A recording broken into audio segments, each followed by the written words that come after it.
Hello, everyone, and welcome to today's show, the Beautifully Bruised and the CPS show.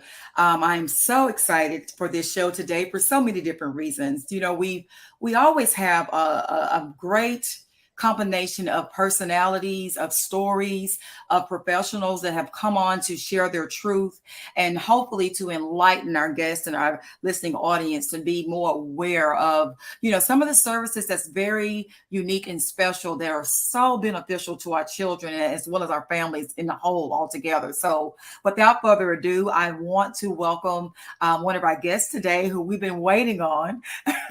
And I mean, in a sense where I've had people that have said, hey, I want to know more about counseling. I'm going through this and my child seems to be acting out in all kind of ways. And I want to help, but I don't know how to help. So this is such, Isaac is so helpful to me because I met him years ago and I just really appreciate it. First of all, I don't see too many men in this profession. There's a lot of ladies. It's been my experience. And Yeah. really, and by me having a son, sometimes it takes, another, male to connect on a level that I'm not able to. So, and he's definitely been that. And, just to me to see him be a man that cares about his profession, is very professional, and definitely makes a difference in your children's life as far as their behavior and things of that nature. So I'm always have to start out my show and say thank you to my Lord and Savior, because I know without him I wouldn't be here. I'm gonna be honest with you. Life takes you to and fro, so a lot of challenges that may come about, but he gives me the grace to keep going, to continue the strength. And I just like to give credit where credit is due. That's just the way I do my show here at Beautifully Bruised and the CPS show. I am your guest, host Latrika Jones. And again, welcome, welcome, welcome. You definitely want to tune in. We have a treat for you today. This is something that you want to get your notepad, you want to take notes, you want to listen, and you might want to even replay this back if you missed some of the segments. Is that important? Something I wish I would have known years ago when I was dealing with my ordeal. So without any further ado, Isaac, welcome. Thank you. Thank you so much. Put me on the spot. You said get your notepad ready. I'm gonna try my best. So No, thank no. you so much for having me on. I really appreciate this.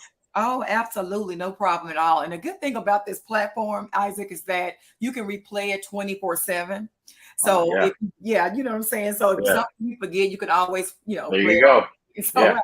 There you go. It's a win-win Absolutely. Yeah. situation. So Yeah. yeah, so I actually want to just dive right in today. Can you just tell us, a little bit about yourself and what made you want to be a counselor? What brought you into this profession? Let's see. I became a licensed psychotherapist. I've been doing this since 2009 Wow, when we started our practice. So I guess that's going on 14 years. my God. What made me want to do this? I think for me, I've always just loved connecting with people on an intimate level. Right, I've never really been one who's been big on speaking in big public forums right. with larger people. I've done that. I've done that in my profession, Uh-huh. but I've always enjoyed connecting with people, families on a one-on-one basis. I've always loved doing that because I feel like that's when you can kind of, Right.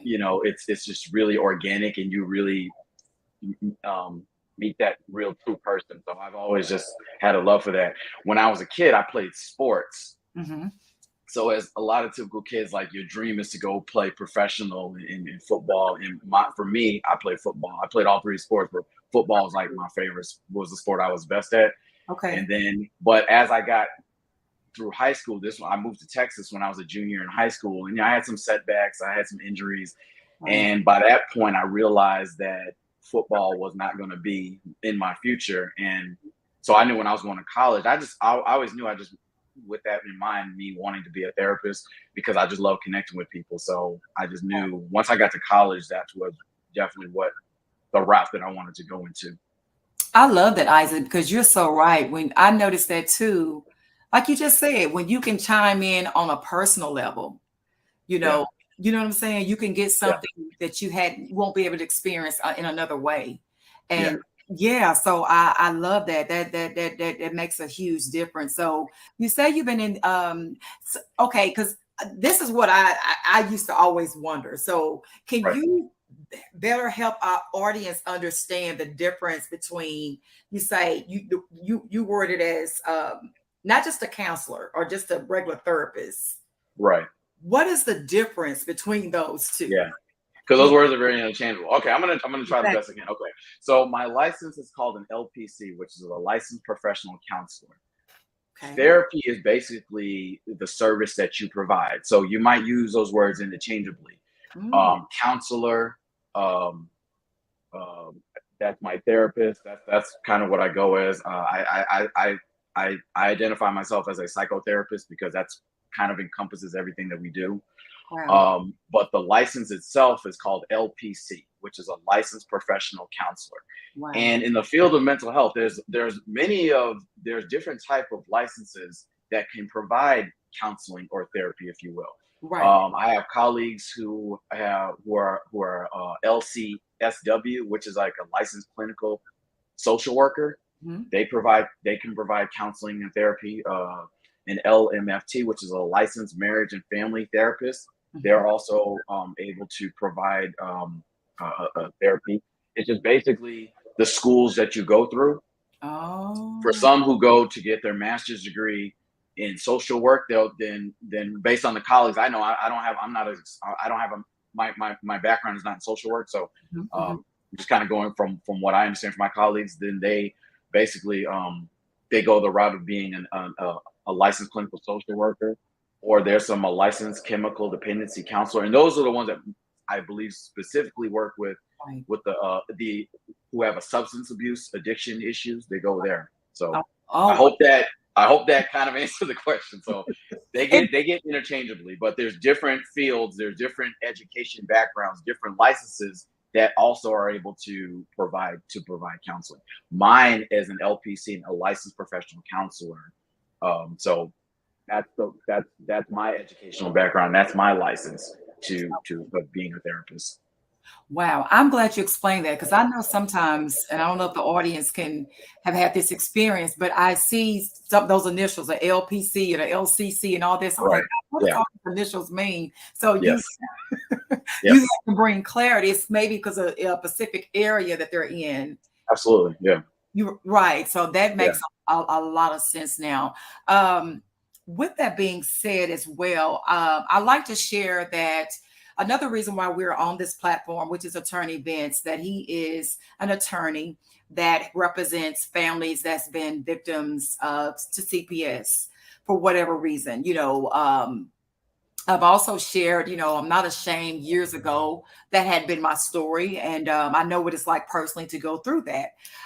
So with that being said, Isaac, this is another reason why I think your profession is so helpful for families is because if a child that maybe have witnessed CPS or anything of that nature, so a lot of times they may be traumatized or just, um I just see counseling, therapy, however kids play therapy, it's just beneficial.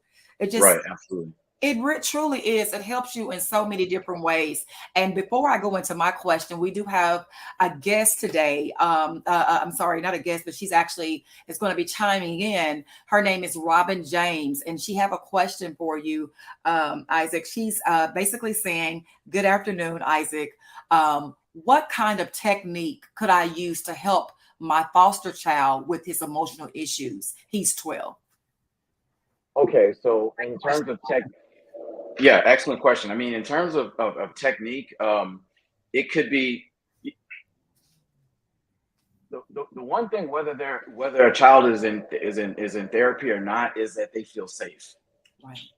So I think anything that you're doing is that you're trying to help bring them into a safe place. Now, if you're trying to get them in counseling, trying to get them in therapy, that's something that can also be spearheaded as well. The techniques that I say as using it as to help your foster child, I think is just to allow them to, in a sense, meet them where they're at, allow them to be that person, and allow them to feel safe. Right. And I think when a child feels safe and they feel they're in a stable environment, that's when you start to see the progress or the breakthrough, if you will. because no longer, from what I've seen, they don't, there's no longer a sense of defensiveness. So I hope that would answer it. Is that I think the thing that comes to mind with me is that they feel safe.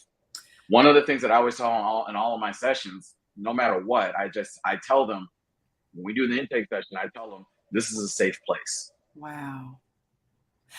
You know what, Isaac? I've never thought about it like that. Because anybody, quite naturally, once you feel safe, you're normally more prone to open up. Absolutely. Yeah, absolutely. Absolutely.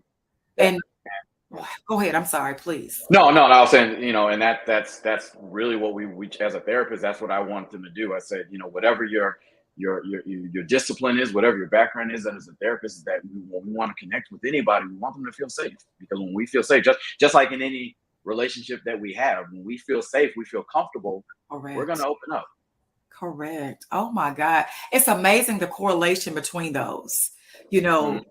Just to, like you say, coming from whatever situation, like Robin, that was a great question she asked, whereas a child coming out of the foster care system, or a child that may be in a family, I don't know, divorce, life has so many different challenges and things that occur.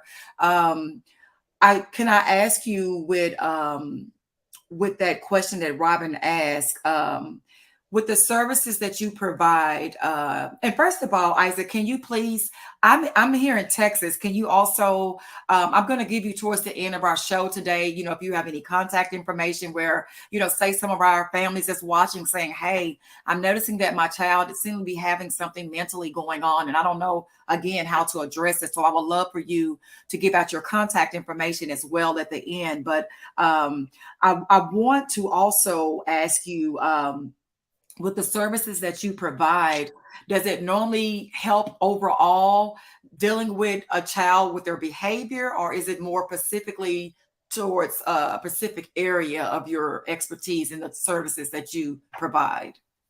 Yes, absolutely. And I'll give out my contact information towards the end. Okay. Yes. So I'm part of a very awesome group practice called Bright Star Psychiatry. What we provide there is that we encompass a lot of things. It's myself as a psychotherapist, along with, we have a psychiatrist, we have a team of nurses, of psychiatric nurses, and what we do is that what we try to address is all of those things, because every child, adolescent, adults, every person who comes to, when you're coming for any type of help, it's different for everybody. So it might be because they're coming forward because they're having issues with depression, anxiety, anger management, ODD, which is called oppositional defiance disorder, ADHD. They might need they might need the aid of medication. What we do and what we believe so much is that, because everybody has a different feeling and has different thoughts as far as medication and things like that, especially from the parents that I've worked with over the years. When it comes to that, is saying that, well, we do provide that as an option, but we tend to use that as the last resort, along with therapy as well. So we might say, hey, well, if you wanted to, if you're a parent and you're deciding to put your child on medication, but we'll also say, well, let's go the counseling route as well. Or we might say, let's go counseling first and then see where we're at. So we work with, we try to cover not every area, but as many areas as we do. Okay. You do. And that's what I always say, the teamwork makes the dream work. Absolutely. Because you have a collaboration of different professionals that they're excellent at what they're doing, and you're all coming together to try to, make implementing what and to make it be, like you say, unique to this individual, because everybody is different. Yes. And with that being said, Isaac, this is something that I used to always get questions about. People say, well, my child may have ADHD, autism, or, he just won't be still, or it's just, he has all this energy and he just, he's cutting himself, whatever the case may be. And as far as, medicine, I guess, how can I work this where it gets to the point? Would you say that if somebody is saying that I don't I just want to give my child medicine. I don't want to see if there is anything else. To me, I like the fact that that the option of counseling is provided, because like you Absolutely. said, once a child is safe, they might be able to release what what they're dealing with versus just Absolutely. sedating them with all this medicine. So, Yeah. yeah. So, can you speak on that just somewhat about? Yeah. I mean, a lot of times, when we talk about the symptoms, if you will, Mhm. what we see is basically, let's say, child who's demonstrating that type of behavior at school, fidgetiness, problems paying attention, problems, staying on task, things like that. Right. Sometimes, not all the time, but sometimes that is an underlining issue. Sometimes that could be an underlining issue of anxiety, Correct. underlining issue of anger, depression. Children, Wow. and especially if they're younger, I believe sometimes it's not always able to verbalize it. So sometimes it gets manifested in other ways, which you do see in that problematic behavior. So Yeah. when we go back to saying, let's give them a safe place to talk about these things, then that will, what we hope is potentially release whatever the underlying issues that are going on. So what happens as a result of that, I believe, the byproduct of that is that you see that those symptoms do decrease. Wow. That's why, and a lot of times that does happen. Like, I was upset because I have, you know, a lot of times we're internalizing these feelings. Right. I don't have anybody to talk to, so I'm staying inside. I see that a lot. Wow. I'm holding it inside, and now, it comes out. It comes out in anger. It comes out in fighting. It comes out in relationships and things like that. So when we do talk about it, going back to what we're saying, is when that person feels like they have a safe place to be their self, to be their authentic self, Wow. to be vulnerable. Hmm. That's the best thing about therapy. Is like, you can be vulnerable. You're Right. not going to be, and hopefully that person trusts you. Then they know, okay, well, I'm not being judged. Right. There's no Ooh, right or wrong answer. yes, You know, exactly. you know. Um, Wow. so that hopefully we find is that when you do address these issues, that those symptoms do decrease, and that's always our hope. We never can guarantee that. We don't have I don't have a time limit on it, but I do very much believe if you're invested in it, just like anything that you put a return in, you get a good return on your investment. You get a return on your investment. And I think you touched, that's such a gem, and that you dropped in a nugget right there. It's because as a child, like you say, a lot of times they can't, I mean, as grown-ups, as adults, we can come in and say, hey, I feel depressed, I feel overwhelmed, I feel anxiety, or, whatever the case may be. But as a child sometimes, and I won't share my child's, personal information. Of course, we to protect the children, but I just know that for me, sometimes a child that may not be able to verbalize or speak as well as an adult to tell you what they're internally dealing with, like you said, from what I saw with my child, he would show it in disruptive behavior. He wouldn't focus maybe or as much, or just different things that he was doing. And as I began to start utilizing some of the Isaac's services, I can honestly say that I could see a huge difference. And I don't know if it's called coping mechanisms or how they, I'm not a Yeah, counselor like you are, yeah, obviously, yeah, but it yeah, just seemed like he started to start thinking more about his actions.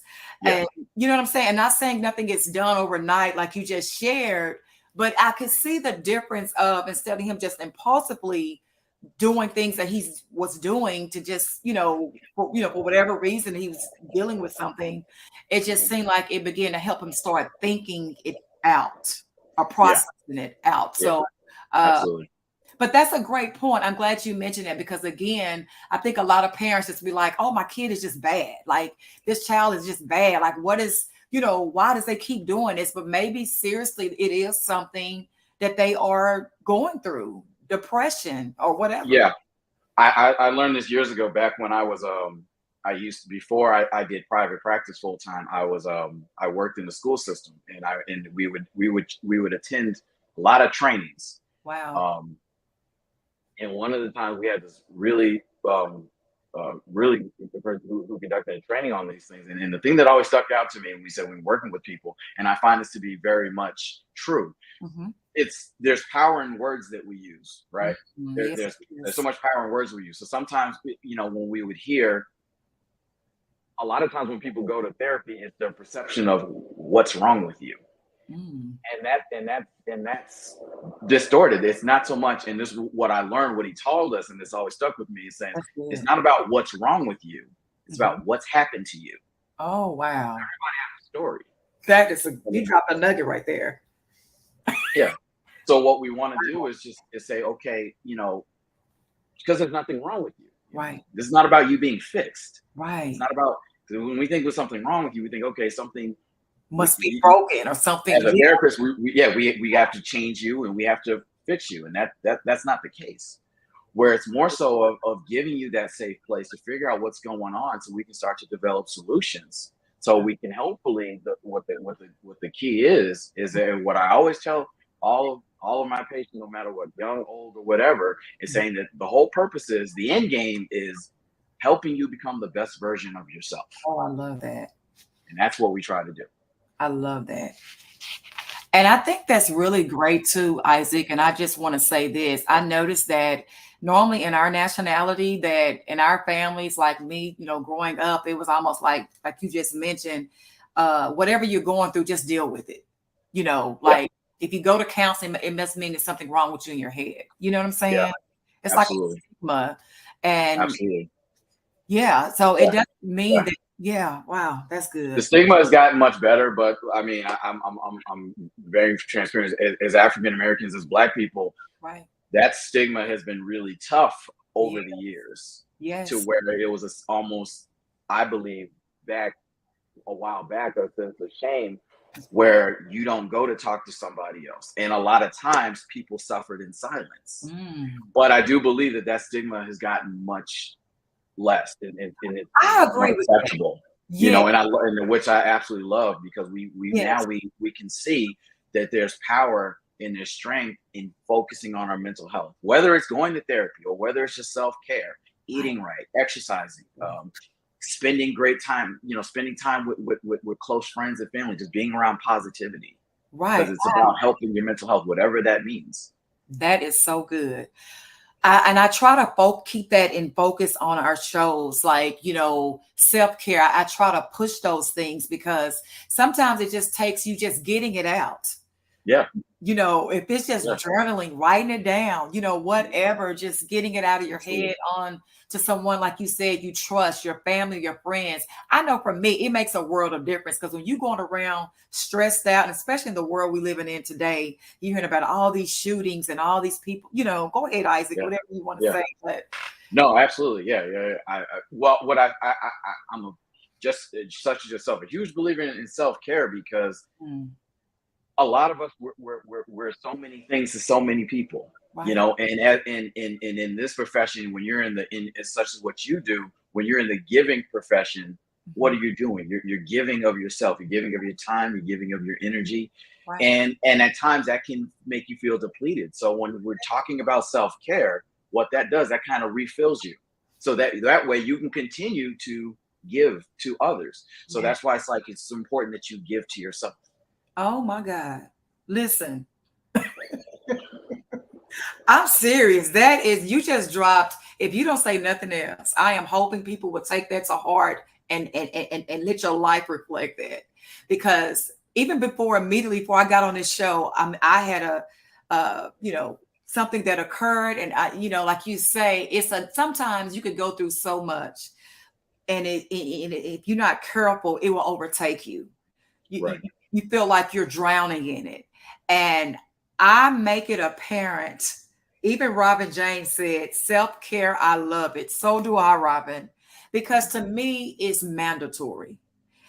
Yes. I don't care if it's just going to the Dollar Tree and getting your favorite snack, a card to yourself, Yeah. pat your own self on the back, take a walk.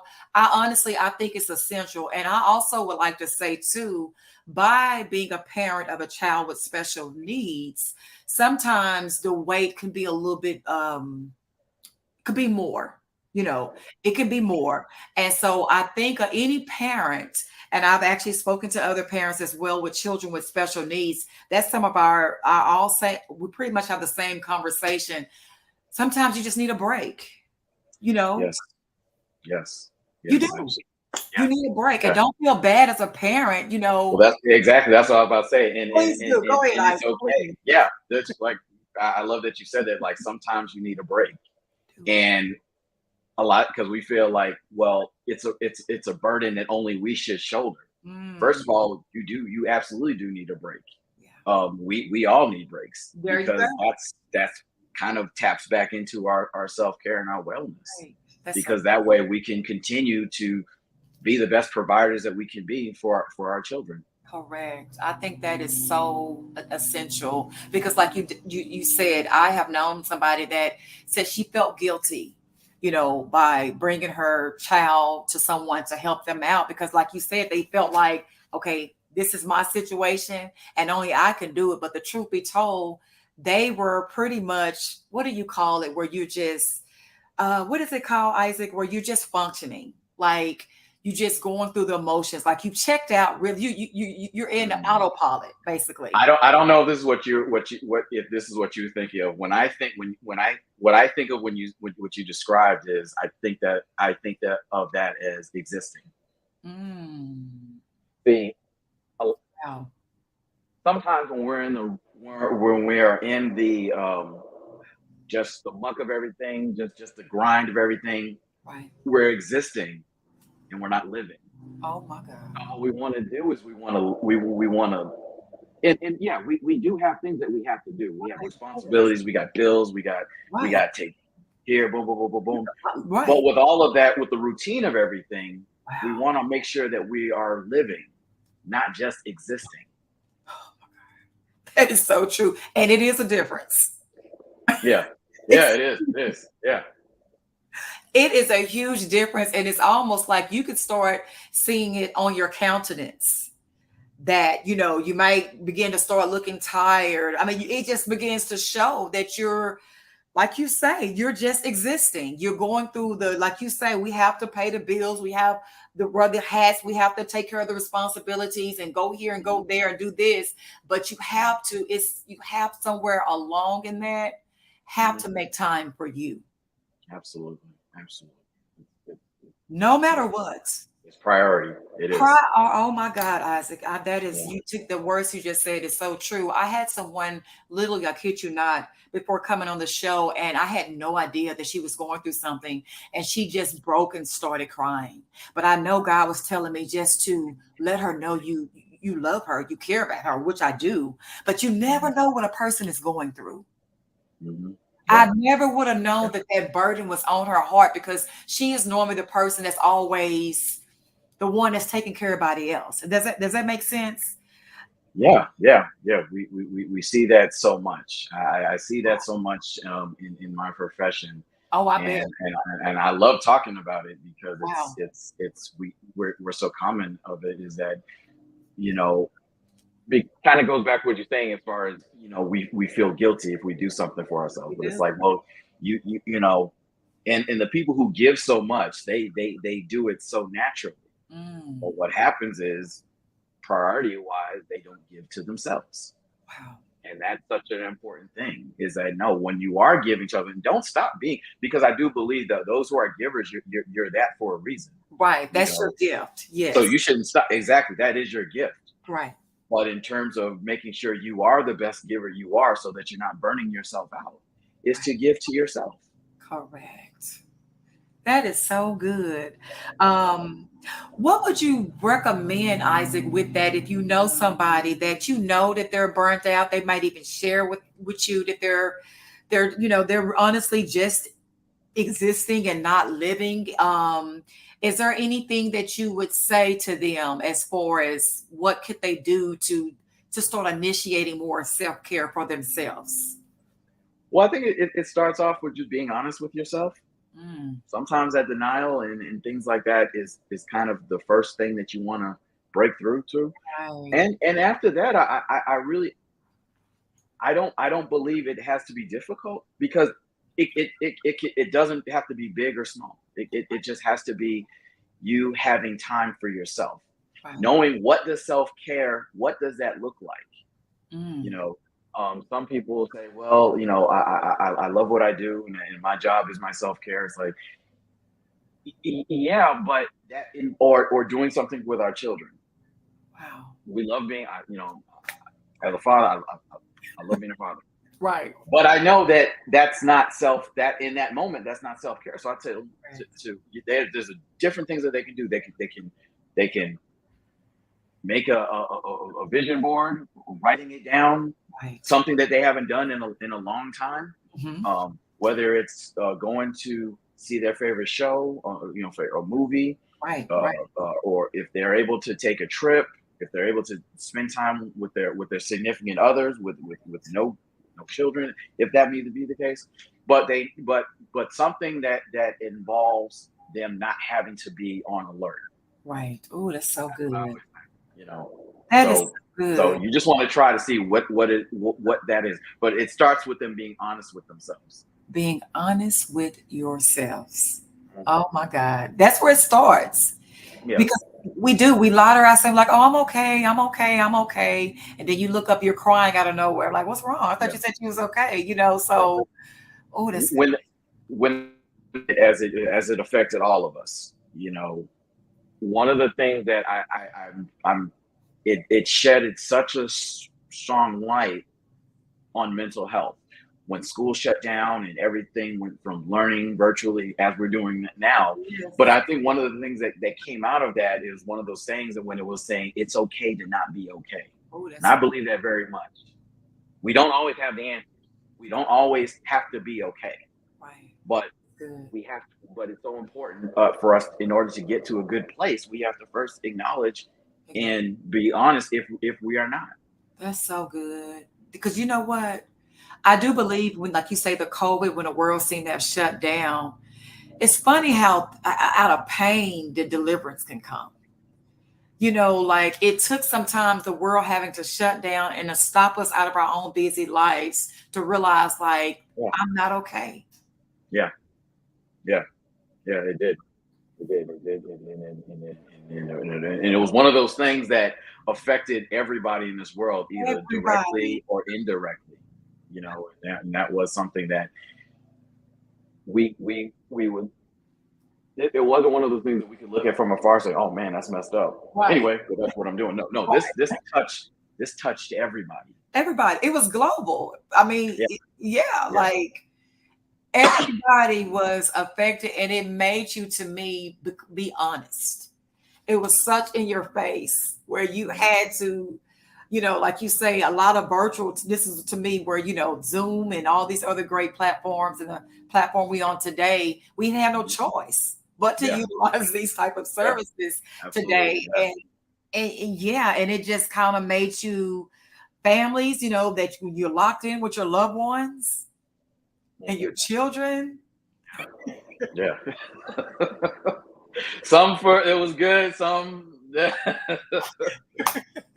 And you can the listening yeah. guests, you can fill in the blank with the answer, but There you go. but but it Yeah, brought on a different reality, and it it did. really Yeah, it it did. truly did. Oh my God. So with that being said, I do, yes, it is something about that. It just kind of made you look in the mirror or observe what you're dealing with, and it make you want to, like, okay, I need to be real about where this is taking me. And I think a lot of people, like you said, Isaac, I want to piggyback on that. It seemed like that stigma is kind of easing up a little bit because people Yeah, realize, yes. yeah. It is. It is. And rightfully so, because I always look at going to therapy. Mhm. It's never, I don't think it'll be on the same level as any of our other providers, but it's pretty much close to it. What I mean by, we go to, I was just having a conversation about this the other day. Okay, When there's something wrong with us, we go to a medical doctor, like we're having any type of physical pain, discomfort. that's Our, good. our teeth, we go to a dentist, Right, or we go through our daily checkups. right, When our car hits the 3,000 or 5,000 marker, what do? We take it to get an oil change, we get a tune right, up. right. therapy is along those same lines, because what does it have to do with? It has to do with maintenance. It Wow. has to do with preventative maintenance, if It- anything else. To say Correct. check in with somebody. So it doesn't mean that, so the stigma of, oh, you're going to therapy because you're crazy. You're going to therapy because there's something wrong with you. Right. No, it's starting to be part of our conversation of what I always hope that it continually goes towards. Saying, well, you know what? Yeah, I was talking to my therapist about that the other day, and they said blankety blank, blankety blank. And nobody's looking at you like, therapy? What you mean? Like, what? You see what I'm saying? It's Yeah. not a hot topic, but it's part of our everyday. It's almost part of our everyday vocabulary. And that's, I for love me, it. that's what I hope that it will continually go towards, because Yes. mental health and checking in on your mental health to be normalized. Oh, that's good. That's so good. I do. I totally agree. Oh my God, that is so good. Because matter of fact, we had a guest previously on the show, and that's what she said. It seemed like if you have, God forbid, some type of, disease, cancer, whatever, medical condition that you may have, where obviously you have to go to the doctors to get treatment, to get help with that medical condition. But like you said, if you say, I'm dealing with something mentally where I don't understand why I feel this way, the guest shared that people look down on her, like, oh, you must be Yeah, something wrong with you in your head, yeah, but she said as long as the other person was having a medical condition, that they was starting a GoFundMe. They actually supported the cause of them getting yeah. help. So why doesn't the same thing apply mentally? I I think, just my opinion on this. I think we because I think one is tangible and the other one is not. Hmm. See, when Wow. somebody is hurting or broke their arm, you can see it, Right. You can. and sometimes it takes longer to absorb when, we can't see our feelings. Right. We can see the behavior. We can see how a person's responding or reacting to, said feelings or underlying issues. But we don't see trauma. You can't see trauma. Oh my God, that's true. So I do believe that that's the reason why, like, we can't, one is tangible and the other one, no, it's not. That's so good. That is so good. And she shared that, she was just like, because if you listen to what people say, they'll make you be like, you don't need any counseling, but you don't know what she's feeling. She said she Yeah, was dealing with thoughts in her mind to harm maybe her children or herself. So to yeah, me, it's just as detrimental, yeah, of a medical condition, absolutely.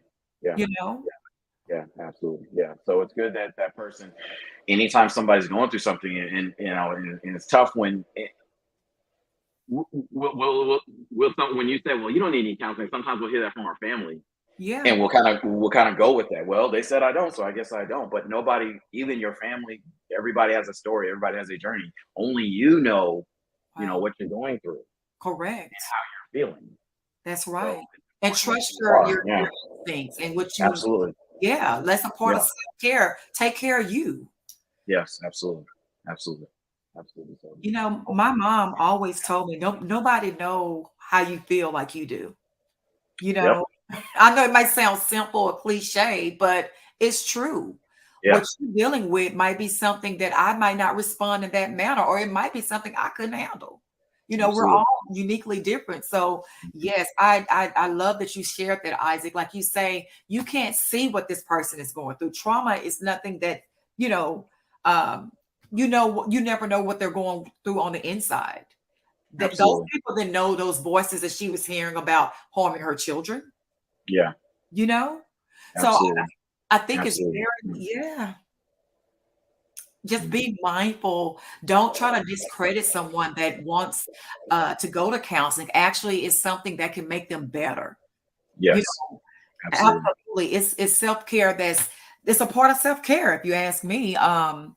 But I want to just ask you one more thing too, Isaac, and we're almost getting close to the end of this segment. You're answering so many, bringing up so much great information that's so helpful and useful for our families. I wanted to ask you too, as far as is there a such is kids therapy? Is that just basically for children, just for their behavior, or is that the name of it? Kids therapy, is that a true title?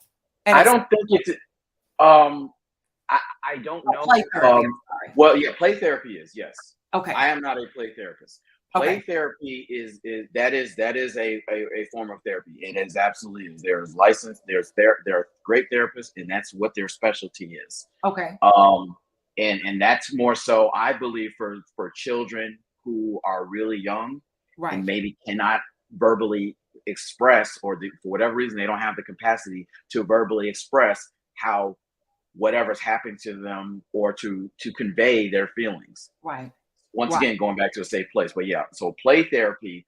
I'm more of a traditional therapy in a sense where, we might, um, where it might be like a younger patient, or just a younger client who, in what I used to do a lot of times, is we might play some ice breaking games just to kind of get them comfortable, whether we playing chess or we'll play Uno or something like that. Right. I always saw that more so with my young boys, Uh-huh. because a lot of times they did not want to be there. Their parents made them come. Right. So Right. once they realize, okay, Isaac, he's a pretty good dude. All right, all right. So, and a lot of times we'll play Uno, talk smack to each other, Right. and then Like kind I of like to do. Yeah. ease things out, and then and then we're good to go. But yes, play therapy, yes, that is a form of therapy. That is a form of therapy. And like you said, um, a lot of kids that are not able to be verbal, like you said, Yeah, or yeah, express really what they're yeah, going through. So would it be a great indicator maybe for a child that might have been in a traumatized situation where since they yeah. can't verbally share what they're going through, can they Yes. express it? Okay. So they may express it in other ways, such as through drawings. They might express it through art. They, like they said, they might express it through maybe role playing, maybe how they're playing with toys, or things such as that nature. Wow. So yes, I mean, so they're so it gives them other forms because a lot of, with children, that's their first form of communication Yes, is it through is. playing. Never thought about that. True. Wow. True. That is so good. I never thought about that.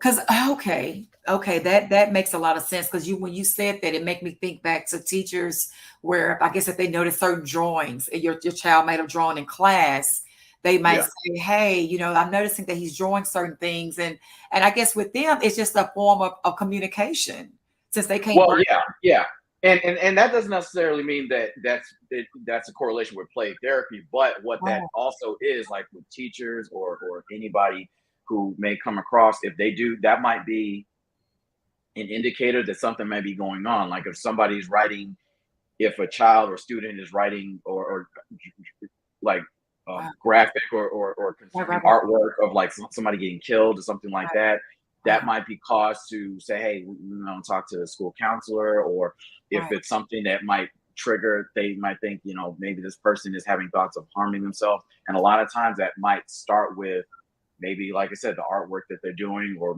writing poems, or something that's telling somebody that there's a concern here that we might want to look into.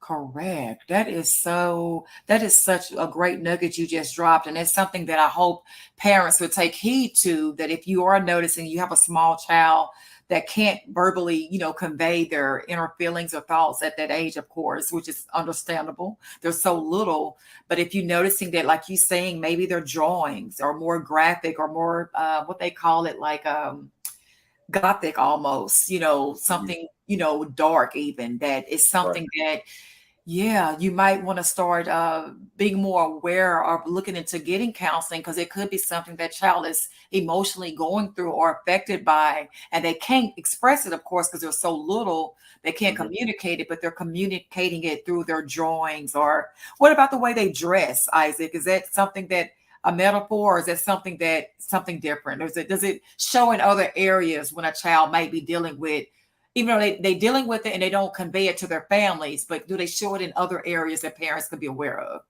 Yes, one of the things that they can show, in regards to self harm, if it's, we're, in Texas, summer, it's very hot. Oh, yes. If you're seeing children wearing long sleeve clothes, things like that, because they might be cutting themselves. I'm not saying that they're not necessarily that they're trying to kill themselves, but they're Right, right, self harming. right. They're cutting themselves. and so they're wearing long sleeve shirts or long pants to cover those up. I've seen that quite often. Wow. So that sometimes is one as well. It's like, okay, it's 100 degrees out, but you're wearing a long sleeve dark shirt. long sleeve shirt. Sometimes they just are because the generation, Right. they like wearing hoodies and stuff. But that is also something there too, where they're trying to cover up their marks. Okay, so that is, oh my God, because like I would say, as hot as it is in Texas right now, and I Yeah. mean it's hot. Okay, Yes. like, I'm like, Yes, where it am I is. going to go to the nearest lake? Because Yeah. I mean, Yeah. it's really it's so hot. But Yeah. I love that. So you saying pay attention to the dress codes because it, Yeah. Like, seasonal type of things. Like if that's somebody's good. always wearing heavy long sleeve clothes, no matter what, that sometimes might be an indicator. Wow, that is some great information that you just shared. Yes. Wow. That and again, it just helps you to keep a set of eyes, even if they're not communicating with you, saying, I'm okay, I'm fine. But like you say, Isaac, the professional here today, have shared with us being in counseling since 2009 that definitely have seen a lot of different patients and have been able to pick up on the way they carry themselves, that it can be an indicator that something else could be wrong. So great, great, great nuggets you just dropped. We're actually getting ready to get close to the end of our segment today. And I have really been lost in this because I think it has brought so much information. But I do have just one or two more questions along with before I ask you, Isaac, if we have family members that's watching, we have grandparents, we have different parts of the family. Like I said, this platform is Attorney Vance. He is an attorney that thankfully, he 34 years of experience, and he's helping to reunify families back together, with their parents. And we try to bring on people that can support families during these times, to support their children, mentally. And that's why I think, in the world we're in now with so much access to digital information and games, and even if you want to say anything to that, I think, you know, um, it's important to know what your children are watching, because it seems like to me Yes. that can bring depression on even Yes, certain families. absolutely. Yeah. Yeah. This, the children, our children, my children, I mean, this generation, it's Depression. very different than I Yes, think preceding generations, because it is. the access to electronics is so normalized, and Yes, and, it is. and and especially with social media. Correct. It's kind of like a double-edged sword. I Hmm. don't think that it's something that we should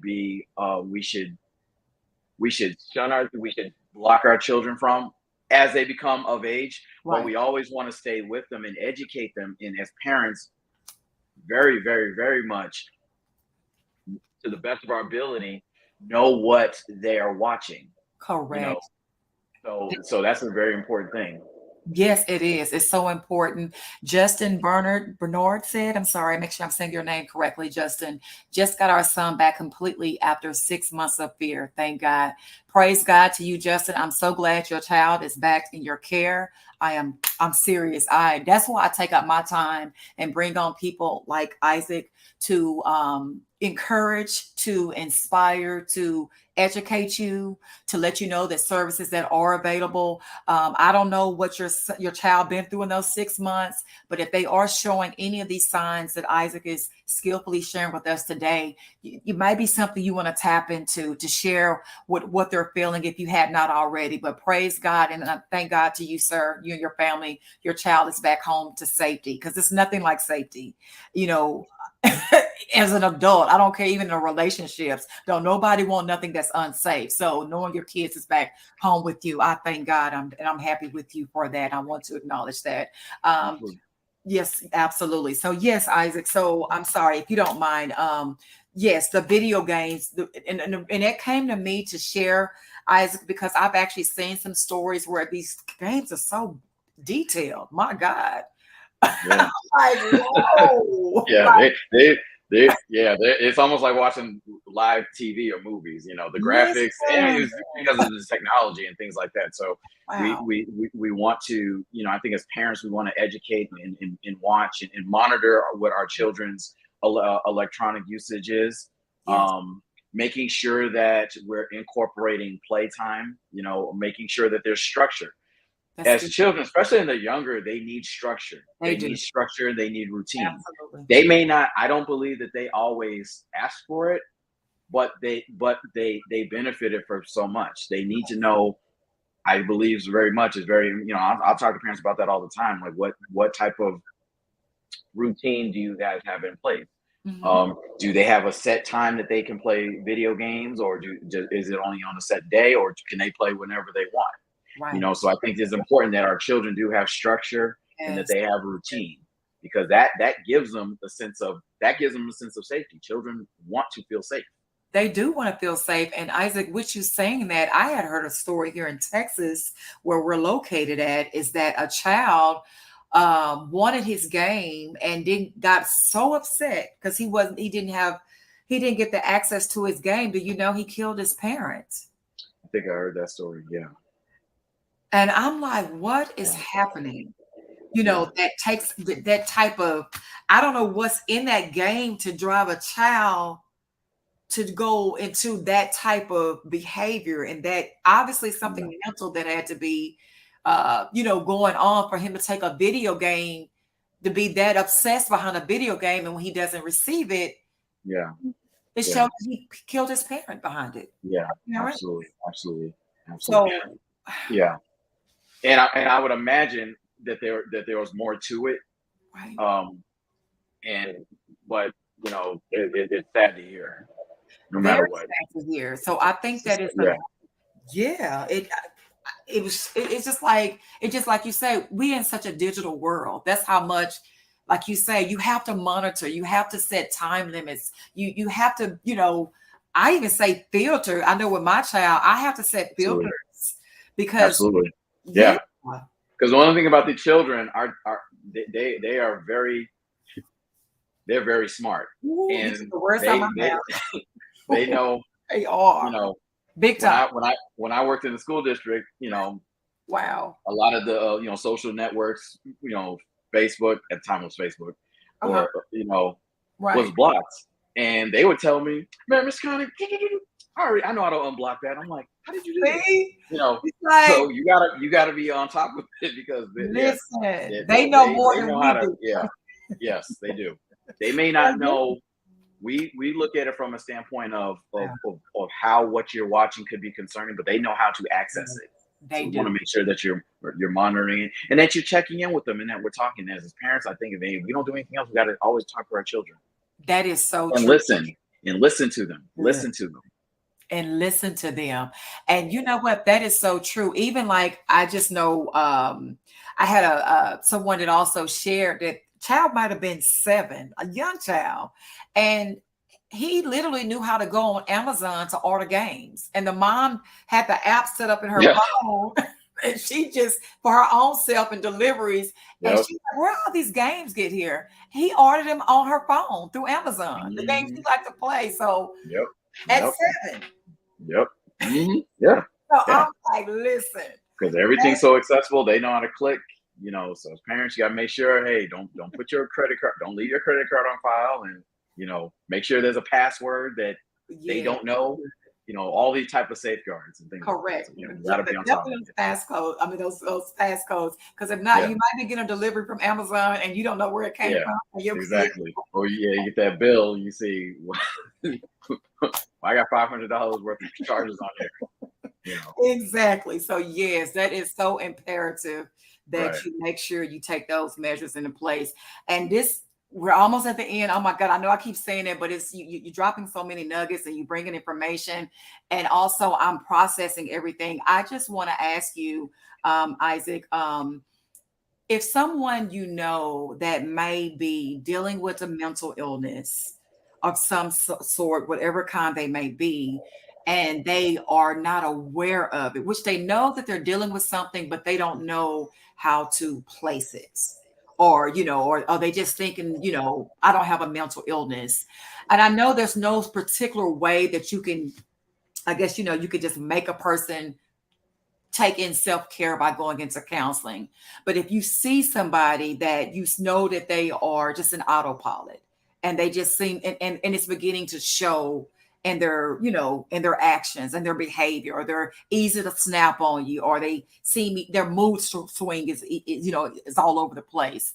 What Right. type of advice would you recommend to try to help that person to at least consider counseling of any kind? Good question. I think that if that person you're talking to, my guess is that's a person Who trusts you and you trust them. Mhm. And it's not at that moment, it's nothing, it has nothing to do with any type of diagnosis. Sometimes it's just like, you ever thought about talking to somebody about what you're going through?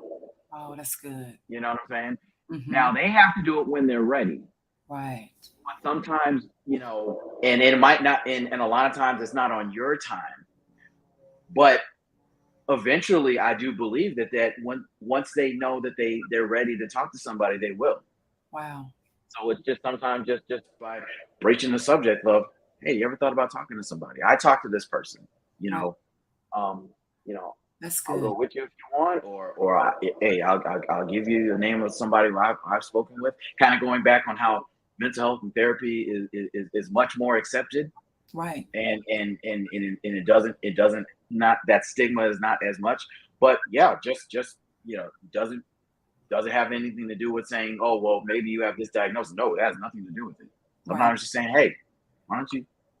you're going through what you're telling me, And it gets received a lot when somebody else maybe has gone through something similar, or has been in therapy or is in therapy, and they see how it's helping them. That's good. go tomorrow, But it's saying, listen, you should go. And at that point, I would tell that person, it's tricky because no matter what, it's still sensitive. So you don't want to. Hey, did That's you go to true. therapy? Did you go do it?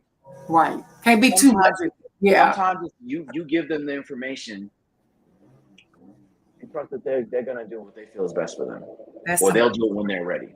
or when they're ready. Yeah, And it seems like you're also saying too, don't come at them as if it's a bad thing, or absolutely. putting them Yeah, down. It's more like, I care about you. yeah, This is something I know that's helpful. yeah, yeah. Yeah, Because there's power in our words. it is. You It's know, such power. instead of saying, "Well, you need to go talk to somebody," I feel it's received because it's not about how we intend it; it's how it's received. It's how it's perceived. So sometimes it's saying like, "Well," instead of saying that, I feel it's received better. It's like, "Hey, have you ever thought about talking to somebody?" Hmm. Hmm. And showing you're sincere, like you said. Yeah, I'm not putting you yeah, down. I'm not. This is nothing of. It's just I yeah. care about what I'm seeing. How you're. And it also, yeah, that too. And it's also saying, I'm not, as your friend, being your therapist. Right. You see what I'm saying? Right. I do. It's a difference. I may not have the bandwidth to deal with what you have. As a friend, I can support you in everything. Right. But this might, you might, it might be beneficial to talk to somebody who does not know you, who can be objective, who does not have any type of emotional investment in you.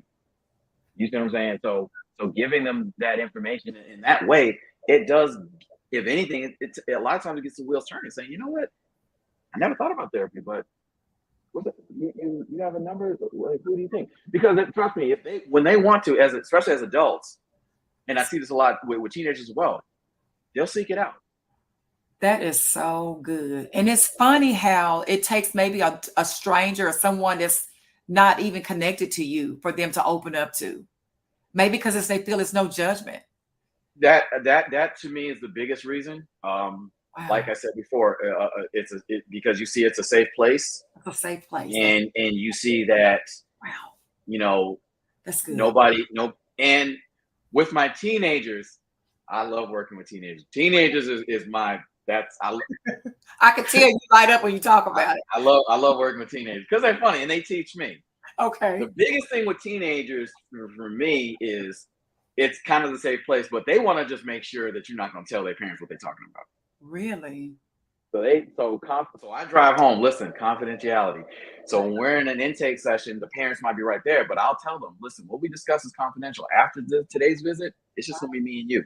They That's will not be here. They will not. I do mostly telehealth counseling, okay. but I tell them they will not be a part of this. Or if they're in person, I say they will not be in here unless you want them in here. And 9 times out of 10, they don't. They're teenagers, so they Oh, want of course not. to, Of course yeah. not.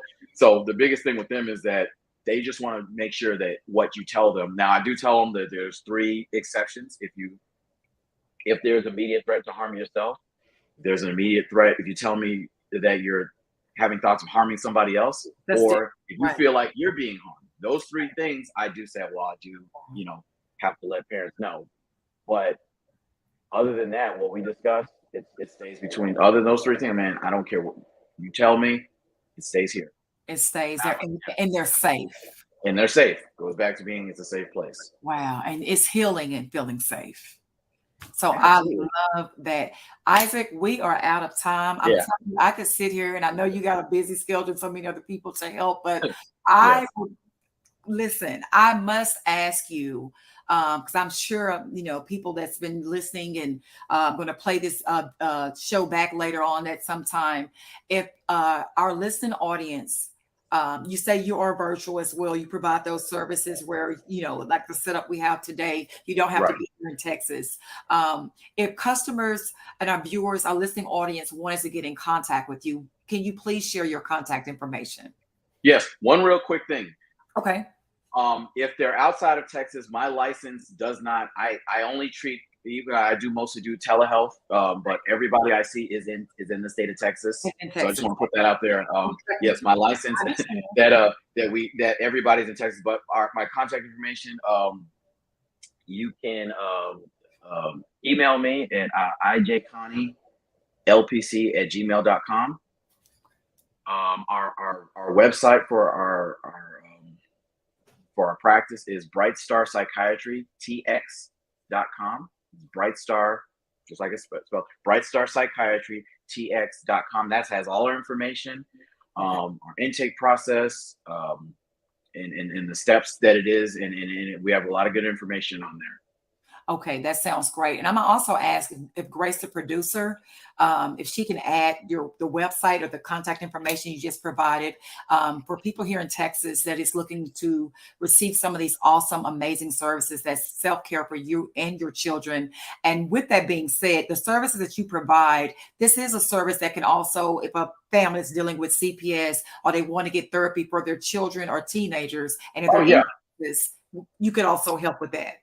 Yes, absolutely. In our profession, in my profession, I do have communications. I do my profession, what I do, it does intertwine with CPS.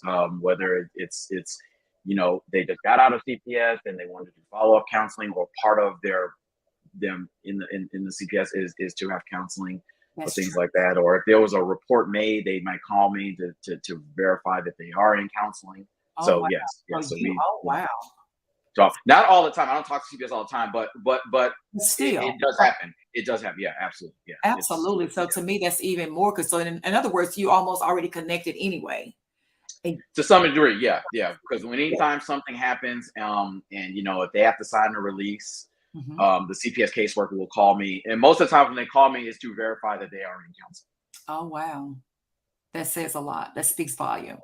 Yeah. Wow. So another benefit of your service. My God, I'm glad I asked that question. So Isaac, you have been a blessing to our community. Thank you so much. Thank you. Thank you so much. I thank you so much. Yeah. Absolutely. You're helping families. So God knows you're needed. So keep doing what you're doing. Maybe one day in the future, I'd love to bring you back and we'll have another show at the time. So anytime. Yes, thank you so much. Yes, thank you again. And you have a great day. We'll be in touch with you soon in the future. Thank you. Okay, thank you. Well, everyone, that wraps up the end of the show today. Oh my God, we really had, I hope that this will help you in some kind of way with the services that he provided and the information that he shared. So again, knowledge is power, and iron sharpens iron. So just know the pain you feel today will be the strength you feel tomorrow. Stay encouraged, keep God first, and keep fighting for your children. I am your host, Latrika Jones, and I hope you have a great day today.